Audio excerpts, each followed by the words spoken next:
Well, it's called Chameleon Carrier. This is a moving company that backs up a large number of complaints and bad reviews, and then it switches its name and starts all over again.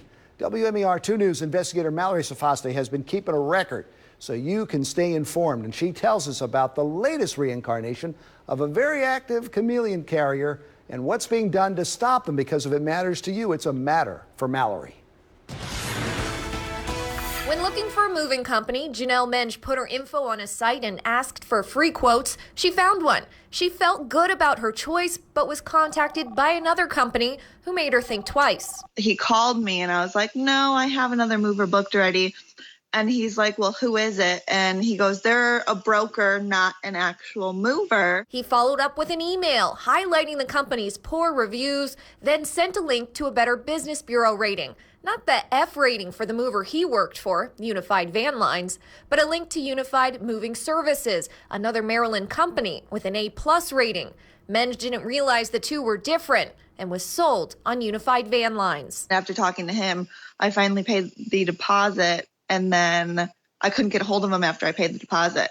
So that's when I did the Google search, and then your news article came up. Last month, we met with the general manager of Unified Moving Services, who said this imposter is hurting his business.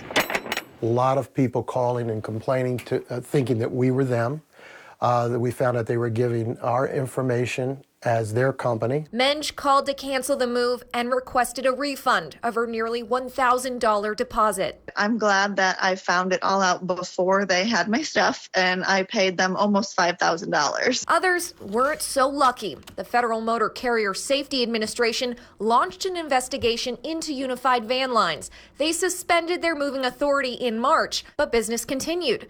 So they set a date, demanded to inspect records, and said they would be at their Baltimore warehouse in May. But nobody answered. Can you just tell us what happens next, or that you at least came here and... I'm sorry, I have to direct all the comments to our headquarters. The investigators left after 15 minutes, their hands as empty as the inside of the office.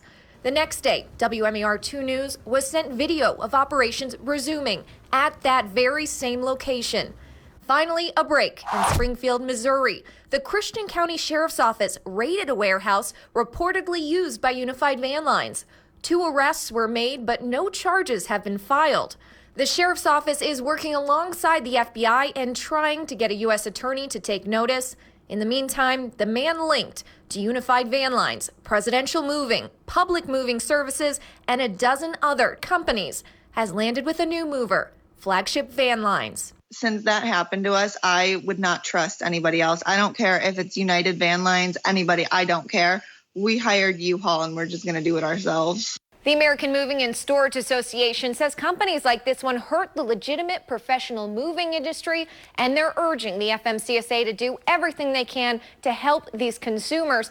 Now, Flagship Van Lines currently has moving authority. They're also offering lending services through their website and request personal information, including social security numbers for financing. The bank listed on the platform agreement says they have no connection to the lending company listed on Flagship Van Lines' site, and they've sent a cease and desist letter. A manager with Flagship Van Lines denies any connection to Unified Van Lines.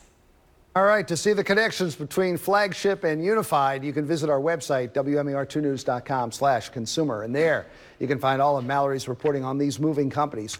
And if you have a matter for Mallory, she wants to hear from you. You can email her at mallory@WMER.com.